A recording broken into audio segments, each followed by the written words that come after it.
এই সংসারে সবাই বলেন আমি অর্জুনের মতো হয়ে উঠতে চাই। সবাই চায় যে তারাও যেন অর্জুনের মতো গান্ডীব লাভ করে।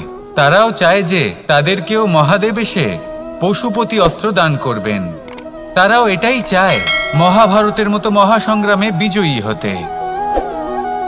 কিন্তু সবাই ভুলে যান যে অর্জুন যা হতে পেরেছিলেন সবকিছুই অর্জন করেছিলেন।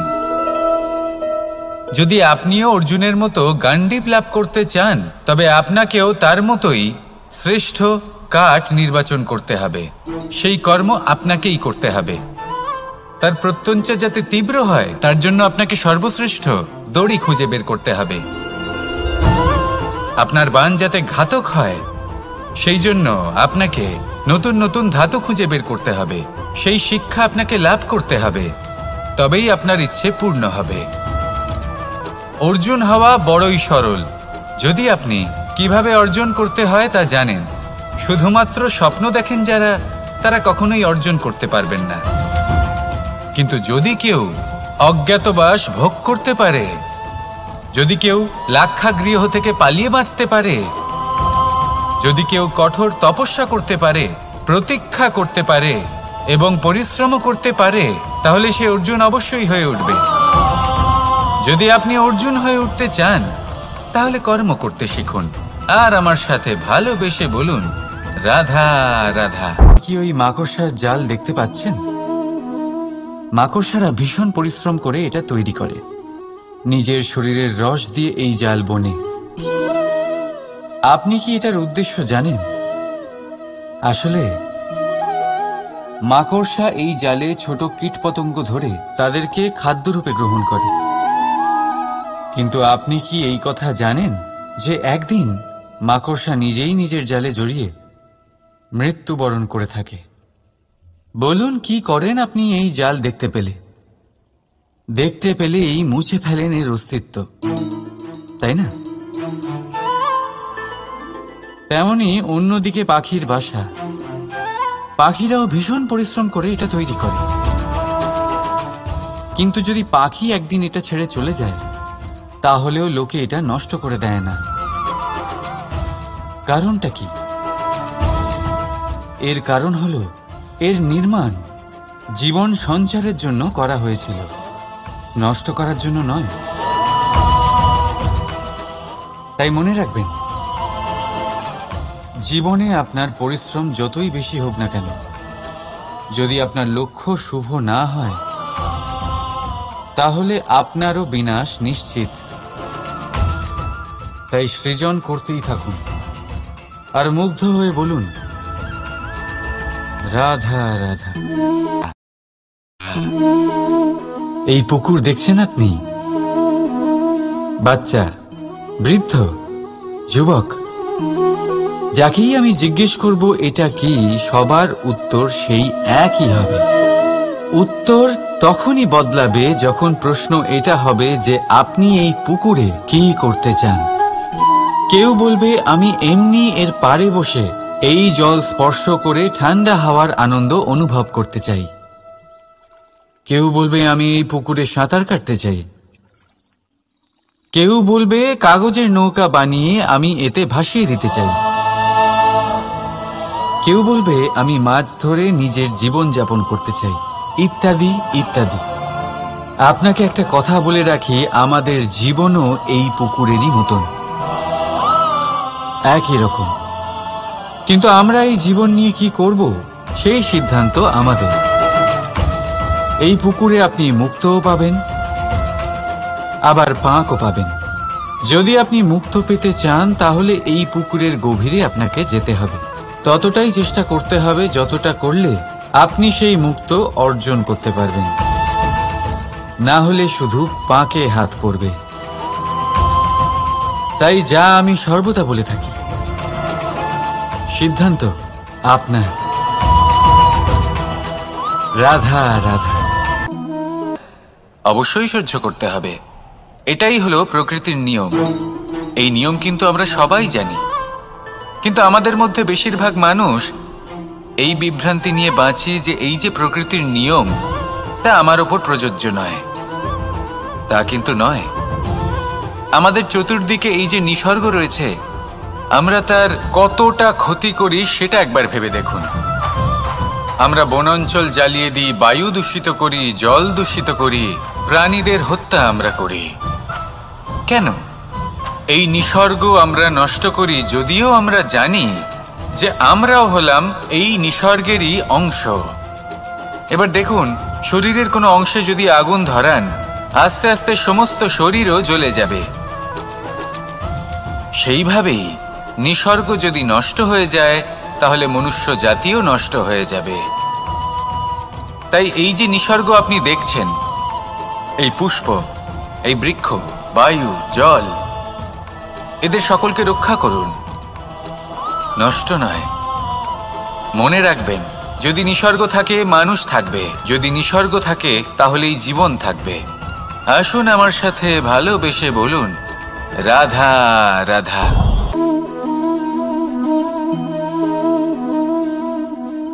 আপনার কি মনে হয় আমি কি করছি? আপনি বলবেন আমি প্রদীপ জ্বালাচ্ছি। সঠিক, কিন্তু প্রশ্ন হচ্ছে যে আমি কি আপনাকে বলেছি যে একে প্রদীপ বলা হয়? না। এই প্রদীপ কি নিজেই নিজের পরিচয় আপনাকে দিয়েছে? না। তাহলে আপনি কি করে জানলেন যে একে প্রদীপ বলা হয়? উত্তর হচ্ছে প্রকাশ, যে স্বয়ং জ্বলে অন্ধকারের মধ্যে সংসারকে পথ দেখায়, সেটাই প্রদীপ। যা নিরাশার মাঝে আশার আলো প্রদর্শন করে, সেটাই প্রদীপ। অপর দিকে আছে সাপ, যাকে না দেখেও তার ফনার আওয়াজ শুনেই লোকে ভয় পেয়ে যায়। তার মানে ব্যক্তির পরিচয় তার কর্মের দ্বারা পাওয়া যায়। তাই আপনার এটা বলার প্রয়োজন নেই যে আপনার পরিচয় কি। এটা আপনার কর্মই নিশ্চিত করবে যে লোকে আপনাকে প্রদীপ ভেবে ভালোবাসবে নাকি সাপ ভেবে ভীত হয়ে থাকবে। রাধা রাধা। সময় কত বিচিত্র হয়। সময় আমাদের পক্ষে থাকলে আমরা নিজেদের রাজা মনে করে নিই, আর সেই সময় যদি বিপক্ষে চলে যায় তাহলে নিঃস্ব হতে সময় লাগে না। তাই মানুষের একটা অভ্যেস আছে, খারাপ সময়ের জন্য কিছু সঞ্চয় করা। আত্মীয়, বন্ধু খারাপ সময় পাশ থেকে সরে যায়। যশ, মান প্রতিকূল সময় চিরস্থায়ী হয় না। তাই মানুষ মনে করে অর্থ সঞ্চয় করাই শ্রেয়। অর্থের কোনো হৃদয় নেই যা সময়ের সাথে পরিবর্তিত হবে। সংসার বলে সর্বদা অর্থ সঞ্চয় করতে থাকুন। খারাপ সময় অবশ্যই কাজে লাগবে, কিন্তু আমি বলবো শুভ কর্ম করতে থাকুন, আনন্দে থাকুন, নিজের ওপর আর ঈশ্বরের ওপরে বিশ্বাস রাখুন। খারাপ সময় কখনো আসবেই না। রাধা রাধা। জীবন থাকলে লক্ষ্য অবশ্যই থাকবে। যদি লক্ষ্য থাকে তার পথ অবশ্যই থাকবে। যদি পথ থাকে, আমরা জীবনে সফল হব না অসফল, পুরস্কারের ভাগীদার হব নাকি তিরস্কারের। মনে করুন আপনাকে একটা কাজ করতে হবে, আপনাকে পর্বত আরোহণ করতে হবে, আর সেই পথের ঢাল আপনাকে একাধিকবার ফেলে দেবে। পাথর আপনাকে একাধিকবার আহত করবে। এই অবস্থায় কি করবেন? সাধারণ মানুষ বেছে নেয় প্রতিশোধ। সেই পর্বতকে নষ্ট করে দেওয়ার চিন্তা ভাবনা করে। তাই জীবনে প্রতিশোধ নয়, পরিবর্তন বাছুন। বদলা নয়, বদল বেছে নিন। আপনার বাধা আপনার বন্ধু হয়ে যাবে। রাধা রাধা। সমস্ত মানুষের জীবন কিছুটা সমান হয়। মানুষ জন্মগ্রহণ করে, তারপর চলতে শেখে, জীবনে এগিয়ে চলে, বার্ধক্য লাভ করে, তারপর সমাপ্ত হয়ে যায়। কিন্তু সেই ব্যক্তিরা কারা যারা প্রকৃত অর্থে মনুষ্য জীবন যাপন করেন? এনারা হলেন সেই ব্যক্তি যারা পড়ে গেলেও আবার উঠে দাঁড়ানোর চেষ্টা করেন, নিজের ভেঙে পড়া অস্তিত্বকে আগলে নিয়ে আবার একটা আকার দেওয়ার চেষ্টা করেন, ভগ্ন আশাকে আবার একটা নতুন দিশা দেন। অসফল হওয়ার পরেও থামেন না, আবার এগোতে থাকেন। অসফল হওয়ার পরে যদি আপনি থেমে যান তাহলে সাফল্য আপনার সামনে অপেক্ষা করে, কিন্তু আপনি তা দেখতে পান না। তাই জীবনের সংঘর্ষে অংশগ্রহণ করতে শিখুন, জীবনের সংঘর্ষ থেকে পালাবেন না। আসুন আমার সাথে ভালোবেসে বলুন, রাধা রাধা। একবার একটা শেয়াল বনে বিচরণ করছিল। ও একটা ছোট্ট শাবক দেখতে পেল। ও ভাবল, আজ একেই আমি খাবার করলেন। কিন্তু সেখানে শেয়াল বলল, আমি তো এরকম কিছু করিনি। কিন্তু যদি আপনি এরকম বলেন, কোনো প্রমাণ দিন, এর কোনো সাক্ষী আছে? তখন রাজা সিংহ পেঁচাকে ডেকে পাঠালেন, যে সেই মুহূর্তে বৃক্ষের শাখার ওপর বসেছিল, সে সব কিছু দেখেছিল। পেঁচা সব সত্যি কথা বলল, আর শেয়ালকে মৃত্যুদণ্ড দেয়া হলো। এবার এই কাহিনী আমি আপনাকে কেন শোনালাম? কারণ মানুষও কখনো কখনো এরকম কর্ম করেন যা শিয়াল করেছে। এটা ভাবেন কেউ দেখছে না, যখন আমি অনুচিত কর্ম করতেই পারি। কিন্তু না, আপনি যাই করুন না কেন, কেউ না কেউ অবশ্যই তা দেখছে। কোনো ব্যক্তি না হলেও কোনো প্রাণী, না হলে কোনো যক্ষ বা দেব বা প্রেত। যদি এনারা কেউ না দেখেন, তাহলে ধরিত্রী মাতা দেখেন, যেখানে দাঁড়িয়ে আপনি সেই কর্ম করছেন, তাই না? তাই একটা কথা সবসময় মনে রাখবেন, কে দেখছেন কে দেখছেন না সেই বিষয়ে ভাবা ছেড়ে দিন। এটা খুব সহজ কথা। আপনি যদি উচিত কর্ম করেন, উচিত ফল পাবেন। যদি অনুচিত কর্ম করেন, তাহলে আপনি অনুচিত ফল অবশ্যই পাবেন। সেই জন্য উচিত পথে চলতে থাকুন, উচিত কর্ম করতে থাকুন, আর আমার সাথে ভালোবেসে বলুন, রাধা রাধা। আপনি কখনো কোনো বাজকে নিজের বাসা বানাতে দেখেছেন? এই বাজ যখনই কোনো বাসা বানায়, তখন উঁচু গাছের ডালে বা কোনো পর্বতের শিখরে বাসা বানায়, অনেক উচ্চতায়। আর সেখানে তার সন্তানও জন্মগ্রহণ করে। যখন এই সন্তানেরা জন্মায়, তখন এই বাজ খুবই ভালোবেসে এবং খুব সাবধানে এদের পালন পোষণ করে। নিজের ঠোঁট দিয়ে তাদের ঠোঁটে খাবার পরিবেশন করে। কিন্তু যেই সেই সন্তানেরা হৃষ্টপুষ্ট হয়ে যায় এবং সেই কথা বাজ নিজে বুঝতে পেরে যায়, সেই বাজ নিজেই সেই বাসা ছিন্ন ভিন্ন করে দেয়। সেই সন্তান যাদের সবেমাত্র ডানা গজিয়েছে, কিভাবে উড়তে হয় তারা জানে না, সেই সন্তানগুলিকে উচ্চতা থেকে ঠেলে দেয়।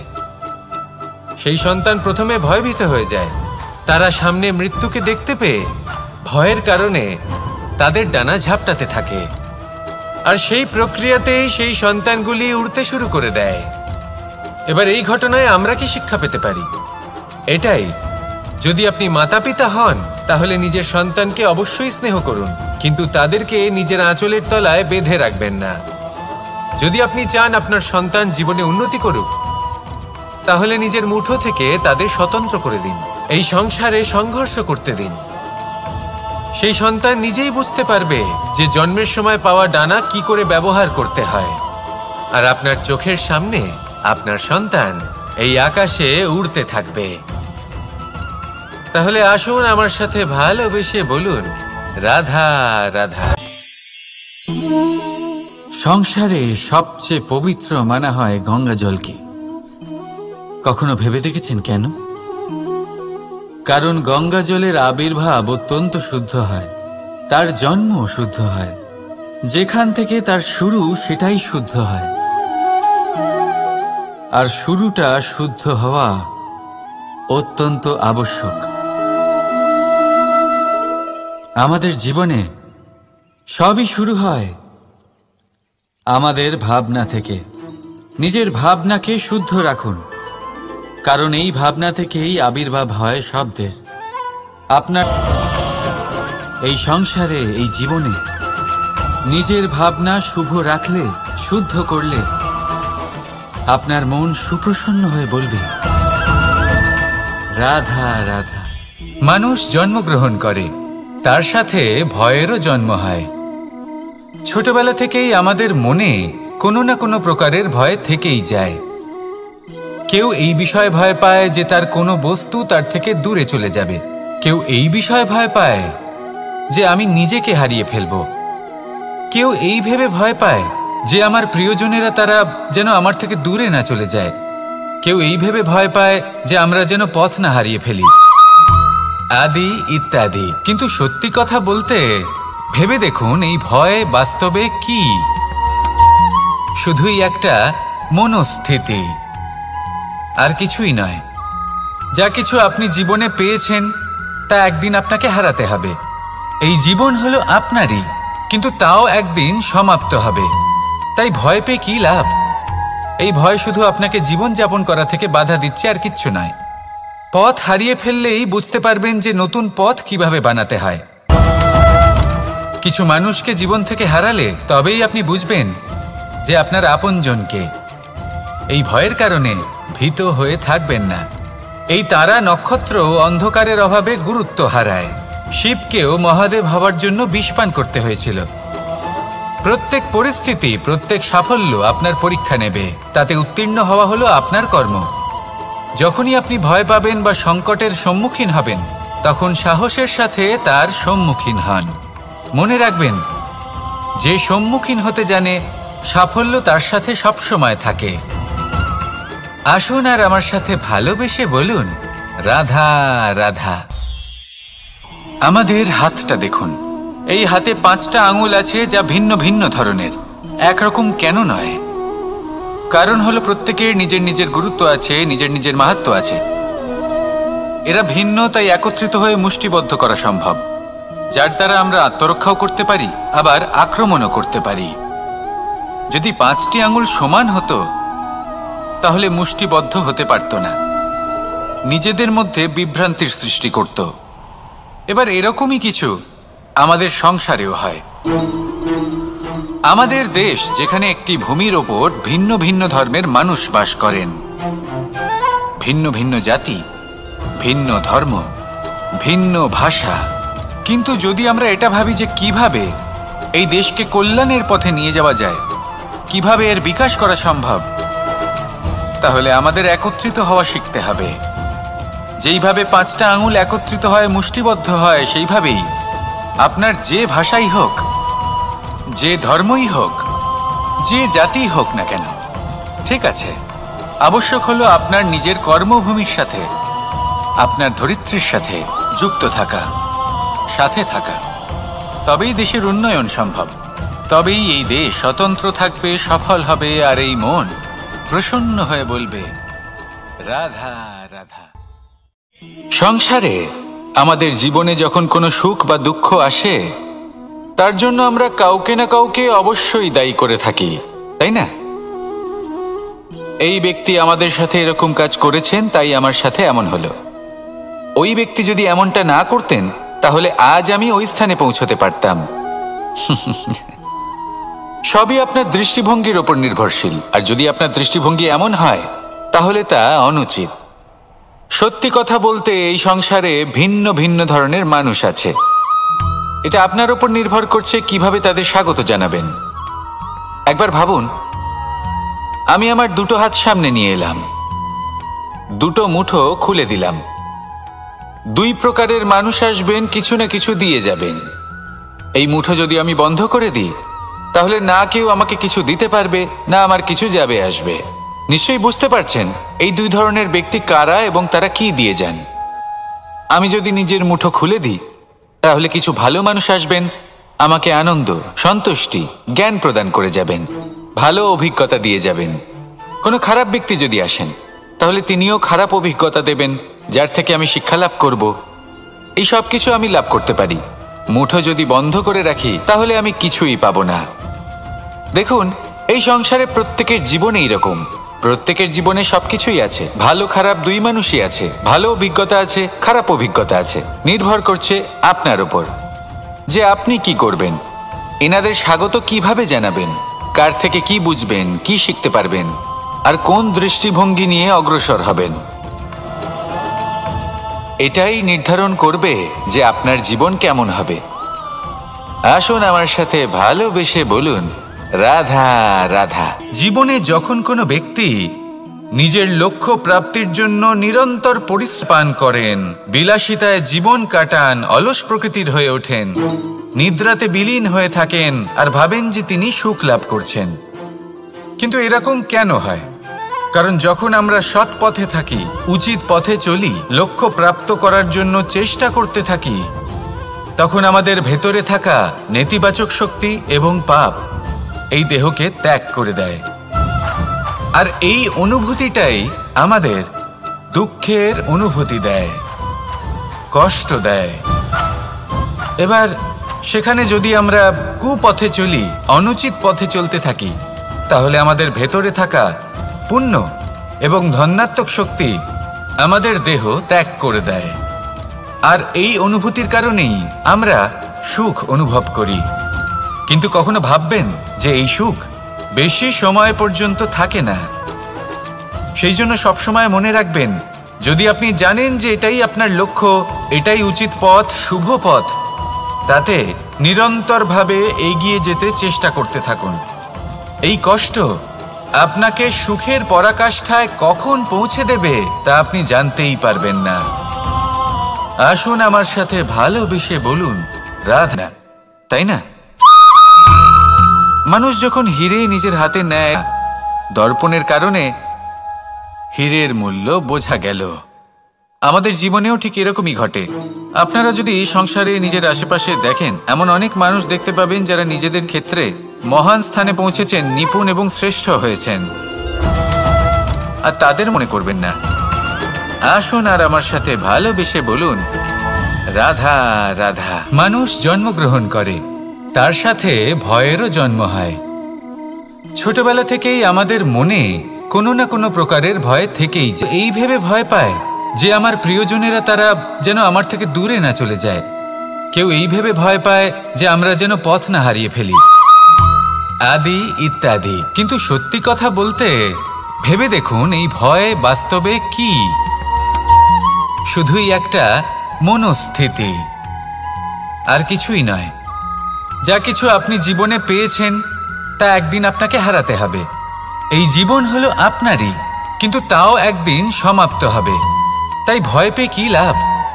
এই ভয় শুধু আপনাকে জীবন যাপন করা থেকে বাধা দিচ্ছে, আর কিচ্ছু নয়। পথ হারিয়ে ফেললেই বুঝতে পারবেন যে নতুন পথ কিভাবে বানাতে হয়। কিছু মানুষকে জীবন থেকে হারালে তবেই আপনি বুঝবেন যে আপনার আপনজনকে। এই ভয়ের কারণে ভীত হয়ে থাকবেন না। এই তারা নক্ষত্র অন্ধকারের অভাবে গুরুত্ব হারায়। শিবকেও মহাদেব হওয়ার জন্য বিষপান করতে হয়েছিল। প্রত্যেক পরিস্থিতি, প্রত্যেক সাফল্য আপনার পরীক্ষা নেবে, তাতে উত্তীর্ণ হওয়া হলো আপনার কর্ম। যখনই আপনি ভয় পাবেন বা সংকটের সম্মুখীন হবেন, তখন সাহসের সাথে তার সম্মুখীন হন। মনে রাখবেন, যে সম্মুখীন হতে জানে, সাফল্য তার সাথে সবসময় থাকে। আসুন আর আমার সাথে ভালোবেসে বলুন, রাধা রাধা। এই সংসারে সবথেকে বেশি কোমল বস্তু হলো রেশম। এই রেশম এতটাই কোমল হয় যে এর পুরো একটা থান শুধুমাত্র একটা হাতে ধরা সম্ভব। কখনো ভেবে দেখেছেন এই রেশম কিভাবে হয়? একটি কীট তার লালার দ্বারা উৎপন্ন হয়। এই কীট সেই রেশমকে পাক দিতে থাকে, পাক দিতেই থাকে, দিতেই থাকে, আর আস্তে আস্তে তার মধ্যেই জড়িয়ে পড়ে। শেষে ওর এই সুন্দর অমূল্য সৃষ্টি রেশমের এই সুতো, তার নির্মাণ কার্য পূর্ণ হয়। কিন্তু তাতেই ও নিজে বন্দী হয়ে যায়। নিজেরই মায়াজালের এই বন্দী গৃহে নিজেই ফেঁসে যায়। এবার এই সুতোকে ব্যবহারযোগ্য করে তোলার জন্য এই কীটগুলিকে এই কবচের সাথেই ফুটন্ত জলে ফেলে দেওয়া হয়। এই সংসারে যদি আমাদের স্বপ্ন এই সংসারের দুঃখ হরণ করার জন্য, এই সংসারে সুখ বিতরণ করার জন্য হয়, তবেই আমাদের প্রগতি সম্ভব। যদি আমাদের এই স্বপ্ন শুধুই আমাদের এবং আমাদের স্বার্থ সিদ্ধির জন্য হয়, তাহলে এই স্বপ্ন আমাদের অন্ধ করে দেবে, আমাদের অন্ধকারের পথে নিয়ে যাবে, আর আমরাও সেই কীটের মতো হয়ে যাব। নিজেদেরই মায়াজালে আমরা নিজেই ফেঁসে যাব, আর শেষে আমরা যদি কিছু লাভ করি তা হবে একাকিত্ব, অন্ধকারময় মৃত্যু। তাই স্বপ্ন অবশ্যই দেখুন, কিন্তু এমনভাবে স্বপ্ন দেখবেন না যে তার এই বন্দিগৃহে আপনি নিজেই ফেঁসে গেলেন। স্বপ্ন দেখুন পরোপকারের, পরমার্থের, সবাইকে উদ্ধারের, অন্ধকারের নয়। তবেই কল্যাণ হবে, আর তবেই এই হৃদয় প্রসন্ন হয়ে বলবে রাধা রাধা। মানুষ যখন এই সংসারে প্রবেশ করে অর্থাৎ জন্মগ্রহণ করে তখন নিশ্চিন্তে থাকে, আনন্দে থাকে, কিন্তু যেইমাত্র তার মধ্যে বোধশক্তি আসে তখন সে চিন্তা করতে শুরু করে। যার ভিত্তিতে মানুষ যা চাইবেন তাই লাভ করতে পারবেন যদি সঠিক কর্ম করতে থাকেন। যখন কংসের অসুররা গোকুলে ধ্বংসলীলা চালাচ্ছিলেন তখন আমি কারোর থেকে সাহায্য চাইনি। আমি দাঁড়িয়েছিলাম এবং আমি তার বিরোধিতা করেছিলাম। সবাই বলেন যে আমি ছোট্ট একটা আঙুলে গোবর্ধন পর্বত তুলেছিলাম, কিন্তু আমি কি ওখানে একা ছিলাম? কখনোই নয়। আমার সাথে অসংখ্য গোকুলবাসী, অসংখ্য বর্ষণাবাসী ছিলেন, নিজের হাতে একটা লাঠি নিয়ে। ওনাদের মনোবল, ওনাদের আশীর্বাদ আমার সাথে ছিল। মহাভারতে আমি শুধুই শিক্ষক ছিলাম, আমি শুধুই শিক্ষা দিয়েছি। লক্ষ্য সাধন করেছে অর্জুনই, যুদ্ধ করেছে অর্জুনই এবং জয়ীও হয়েছে অর্জুনই। আমি শুধুই শিক্ষা দিতে পারি। অবশেষে আপনাকে শুধু এটুকুই বুঝতে হবে যে ঈশ্বর সবকিছু করতে পারেন না, করতে হবে আপনাকে। ঈশ্বর আপনাকে আশীর্বাদ করতে পারেন যে কাজ আপনি মন থেকে করবেন সেটা অবশ্যই পূরণ হবে। সেই জন্য নিজের লক্ষ্যের পথে এগোতে থাকুন চেতনা, বিবেক এবং পরিশ্রমের দ্বারা। আপনার যা যা স্বপ্ন আছে, যা লক্ষ্য আছে, আপনি অবশ্যই লাভ করবেন। আর এই মন সুপ্রসন্ন হয়ে বলবে রাধা রাধা। ভোজন এই সংসারে যেই হোক না কেন, কোনো মানুষ হোক, কোনো প্রাণী হোক, কোনো কীট হোক বা কোনো বনস্পতি হোক, প্রত্যেকের জন্য ভোজন অতি আবশ্যক। কারণ এবার এই বিষয়ে আমরা সকলে জানি। আপনি কি এটা জানেন যে শ্রীরাম বাস্তবে অমাবস্যার এক রাত আগেই অযোধ্যায় পৌঁছে গেছিলেন? সবার সামনে অমাবস্যার রাতে এসেছিলেন। এর কারণ কি? শ্রীরাম প্রমাণ করতে চেয়েছিলেন যে যে কোনো সময়, দিন হোক বা রাত, শুভ বা অশুভ হয় না। শুভ অশুভ কিছু থাকলে তা হলো মানুষের চিন্তা, তার ভাবনা, তার নির্বাচন আর তার কর্ম। নিজেই দেখে নিন, শ্রীরাম শুভ কাজ করে ফিরেছিলেন এবং অমাবস্যার মতো গভীর এক রাত্রিকেও দীপাবলিতে পরিবর্তিত করেছিলেন। এমনটাই যদি আমরা করতে পারি তাহলে? এমন কোনো গৃহে যান যেখানে অসহায় ব্যক্তি রয়েছেন, যা অন্ধকারাচ্ছন্ন, আর সেখানে প্রকাশ প্রজ্বলিত করুন। প্রকাশ সহায়তার, প্রেরণার, আশার। যদি এমন কিছু আমরা করতে পারি তাহলে তাকে প্রকৃত অর্থে দীপাবলি বলা যেতে পারে। তাহলে নিজের পরিবারের সাথে দীপাবলি পালন করুন। আপনাদের শুভেচ্ছা জানাই। আসুন আর আমার সাথে ভালোবেসে বলুন রাধা রাধা। এই শুকনো পাতাটিকে দেখুন, নিষ্প্রাণ হয়ে পড়েছে। কোনো একটা সময় এই পাতাটি একটা গাছের ডালে ছিল। সেই গাছ ওর লালন পালন করত। যখন যখন বাতাস বইত, এই পাতায় কম্পন দেখা দিত, মনকে প্রফুল্ল করে তুলত। কোনো একদিন এই পাতা গাছের ডাল থেকে ঝরে পড়ে গেল। নিঃসন্দেহে ও নিজের স্বাধীনতা পেল, কিন্তু আস্তে আস্তে শুকিয়ে গেল, নিষ্প্রাণ হয়ে গেল।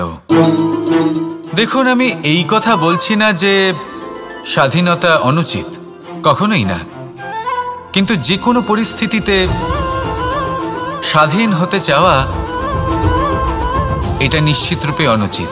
আমরা যদি আমাদের জীবনে পরিবারের গুরুত্ব ভেবে দেখি, তাহলে এই পরিবারে যতই মতভেদ থাকুক না কেন, যতই মনোমালিন্য থাকুক না কেন, যতই বিবাদ থাকুক না কেন, এই সব মিটিয়ে নেওয়া অত্যন্ত প্রয়োজনীয়।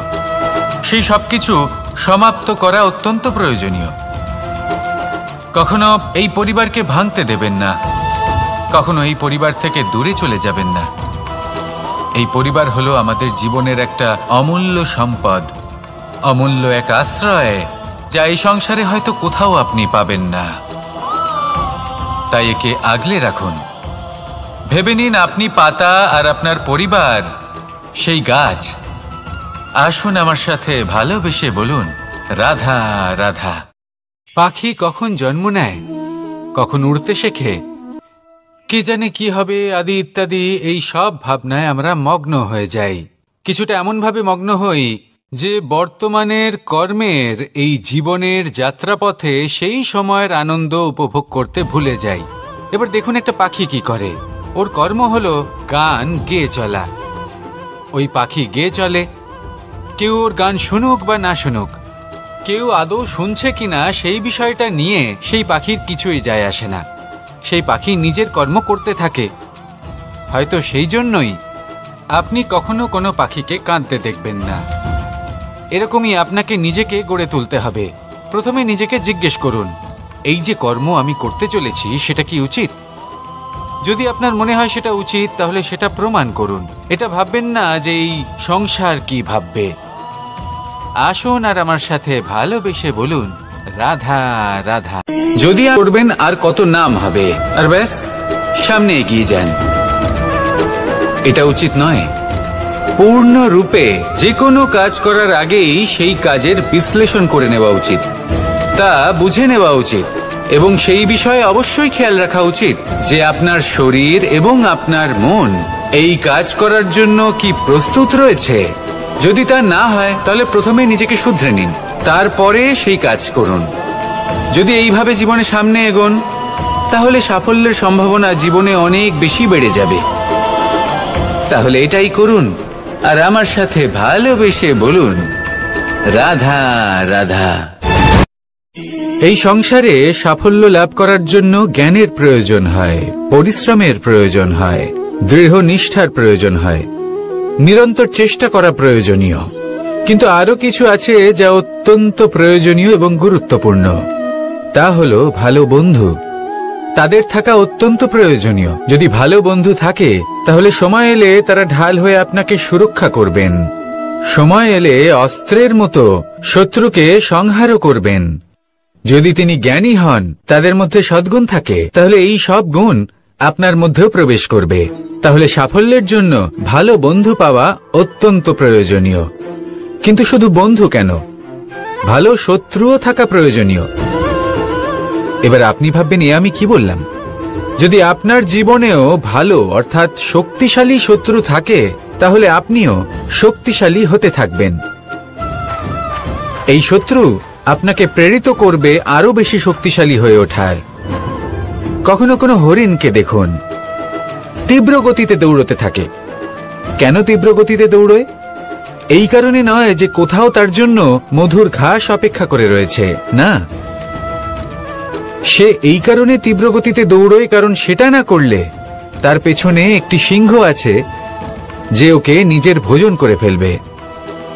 তাই জীবনে বিপদ, সংকট, এই সবকিছুও হলো অত্যন্ত গুরুত্বপূর্ণ। তার সম্মুখীন হতে শিখুন আর আমার সাথে ভালোবেসে বলুন, রাধা রাধা রাধা।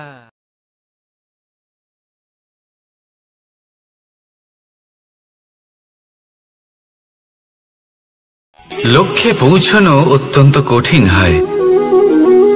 কেউ ভাবেন যে কেন এত কঠিন হয়, কেন এত কষ্ট করতে হয় লক্ষ্যে পৌঁছানোর জন্য। এই লক্ষ্য সরলভাবে কেন আমার কাছে চলে আসে না? চলুন আপনাকে একটা কথা বলি, যদি আপনার লক্ষ্য কঠিন না হয় তাহলে তাকে পাওয়া আপনার পক্ষে অসম্ভব হয়ে উঠবে। লক্ষ্যে পৌঁছানোর এই রাস্তায় আপনি যে কড়া রোদের সম্মুখীন হন, যার থেকে আপনি দূরে পালাতে চান, সেই রোদ আপনাকে প্রেরণা যোগায় যে আপনি এগোতে থাকুন। ভাবুন একজন যাত্রী যে কিনা নিজের লক্ষ্যের দিকে যাচ্ছেন, সেই পথে উনি যদি একটু ছায়া পেয়ে যান আর উনি ওখানে বিশ্রাম নেন, তাহলে তার সাথে তার ভাগ্য গভীর নিদ্রায় সেখানে বিলীন হয়ে যায়। তাই পরিশ্রমের কড়া রোদের থেকে কখনো দূরে পালাবেন না। জীবনে শুধু সামনে এগোতে থাকুন দৃঢ়তার সাথে। আর লক্ষ্য সরল হোক, কঠিন হোক বা অত্যাধিক কঠিন হোক, একটা কথা মনে রাখবেন, যে জীবনের লক্ষ্যে পৌঁছতে পেরেছে সে লক্ষ্য প্রাপ্তির জন্য আফসোস কখনোই করে না। রাধা রাধা।